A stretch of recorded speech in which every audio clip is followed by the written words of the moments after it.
I want to introduce you to a friend of mine, Aisa. I first met Aisa and her young 5-year-old daughter when she and her daughter moved into her Turning Point, which is a women's transitional home in Harrison. And so I want to just ask Aisa to come and share a little bit of her story with you. We're in this new series called Flourish, and we're talking about moving from floundering to flourishing. So Aisa, I wanted to see if you could share a little bit about that floundering season in your life. Well, basically, I just got out of a domestic violence relationship. I had been in it for years, off and on. I lost custody of my 4 oldest children due to the situation and went back and was just in it again recently. And I had became pregnant in October. I was about 6 weeks pregnant, and he assaulted me again, and I lost the baby. So I had to get out of the situation. I couldn't go through it anymore. So I looked on Facebook to see if I could find any kind of resources, and a girl on there had told me about her Turning Point. So I went to her Turning Point site, and I read what their description of the house is, and I just knew it was God. I just felt it all over me, and to the point that I was crying. And so I contacted Kim Duncan, and it happened really quick. I ended up in the house, basically. How did you feel in that floundering season for you? Empty, alone, worthless. I felt like I'd done so much in my life that I didn't deserve forgiveness, that God was just done with me. I just felt depressed and empty. So what do you think was the turning point for you?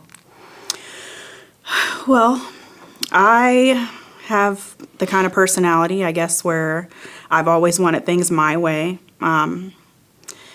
Selfish, but I mean, even as a child, there was that selfishness there. I just wanted what I wanted, and that's just how it had always been. And the house, even though there was changes that I was making, that was still there. Like, I still wanted certain things my way. Even in my prayers, I was selfish. I would ask God to give me what I wanted. And there was a situation that arose in the house that basically broke me.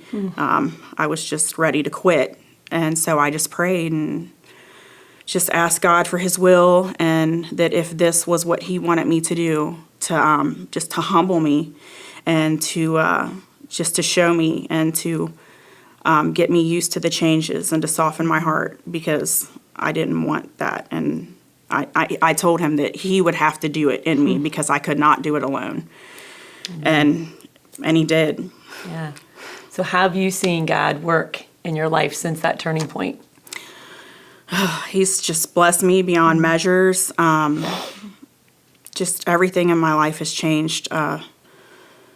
Even like in myself, I can just feel changes in myself. The depression is gone. I feel happy.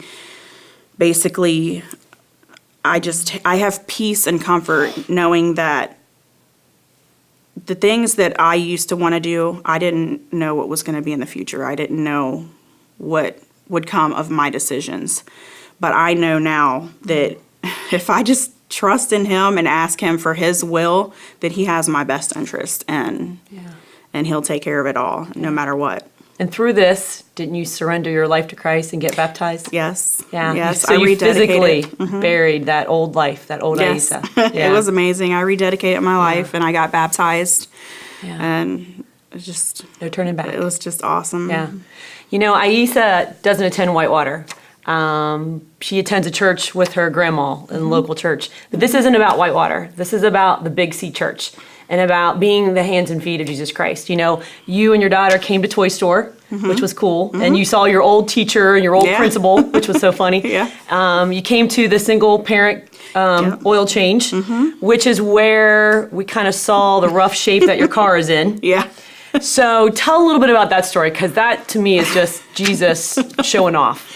Well, I had a 2003 Buick Century, and it was a good car for about a year, but then, well, it had had damages from the relationship I was in. My gear shift was broke off, so I had to reach down into the gear shift of the car, or down into the steering wheel shaft to pull the gear out, and I had to push it back in to to put it in park.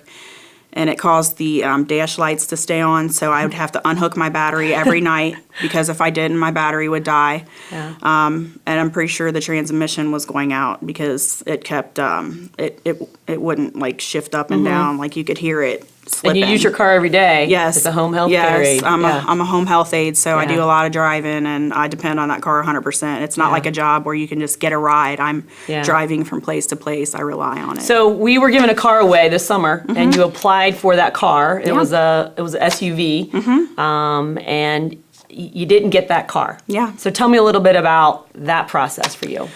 Well, from my whole learning process with surrendering and asking for God's will, of course, I'm human and it was there. I wanted it. And so I spoke to Kim about it and I told her, like, can you pray for me and pray that I get this car? And then she's like, well, pray for God's will. And I was like, yeah, that's right. I'll pray for God's will. Yeah. So I In did. the car if it would be helpful. Yes, so I did. I prayed for God's will and just asked him that he would help me be okay if I didn't win. And that I knew that if somebody else got it, then that's who needed it more, and that he had something better in store for me. I just told him that I trust him, and whatever happens, happens. So you didn't get that SUV. And Yeah. I was fine with it. So what happened after that? Well, it was on a Wednesday, and I was sitting there having dinner with the house. It was family time, and we get a knock on the door, and I'm panicked thinking something's wrong, and we go outside, and here you guys are, and there's my 2007 Lexus. Yeah. So it was just like, Yeah, that was just such a fun day. Yeah. Such a fun day. And It to was- know that your car was dying and that you that day had called in panic because you Yeah. thought the car was dying. yeah, it was overwhelming. It's just, Well, Aisa, I thank you for sharing your story.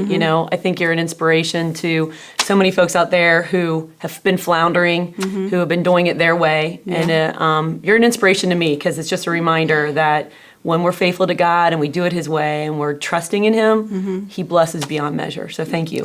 you're I welcome. love you, girl. Love you too. Congratulations. Thank you. Is that good? Really good. Isn't that a fun Give me a hard story? time about that. I I was was so- honored to have you. That was such a fun story. 'Cause that's God there. I don't need so. to cut 1 second.